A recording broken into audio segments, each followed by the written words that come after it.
Hello, আমি সোনালি। তোমাদের সবাইকে স্বাগত করছি আমার একটা নতুন ব্লগে। সেদিনটা আমরা সবাই গিয়েছিলাম নিউ ইয়ার সেলিব্রেশন করতে।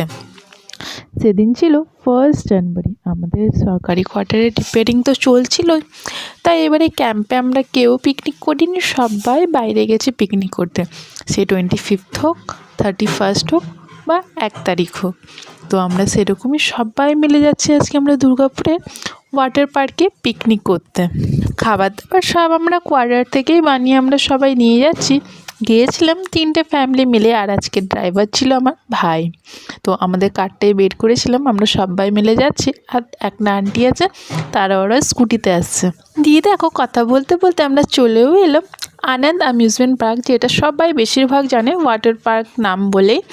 আর সেদিন না সেরম ভিড় ছিল না। আমরা তো প্রতি বছরেই এই পার্কে আসি, হয়তো 25 ডিসেম্বরে বা 1 জানুয়ারিতে, কিন্তু সেরকম না ভিড় ছিল না সেদিনটাতে 1 জানুয়ারিতে। তো আমরা অনেকক্ষণেই ওই 12টা-1টা দিয়ে এসেছিলাম, তাও দেখো অনেকটা ফাঁকা ফাঁকা রয়েছে পার্ক। দিয়ে একদম ভিতরে আমরা চলে গেলাম, যেদিকে রেস্টুরেন্টগুলো রয়েছে সেই দিকটাতে চলে গেলাম এবার বসবো বলে। এখানে কিছুক্ষণ বসবো, তারপর যে আমরা বানিয়ে নিয়ে এসেছি লাঞ্চ করব, দিয়ে টুকটাক ঘুরে ফিরে তারপর মজা করে বাড়ি যাব। বেশি কিছু প্ল্যানিং ছিল না সেদিনে।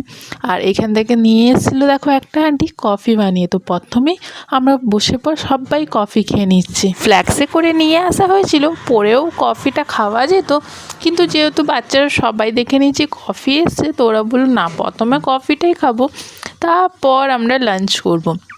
লাঞ্চেও প্রচুর মেনু বানানো হয়েছিল, বাস একটা মেন জিনিস মিসিং ছিল, তো সেটা চলো তোমাদের আগে ভিডিওতে বলবো।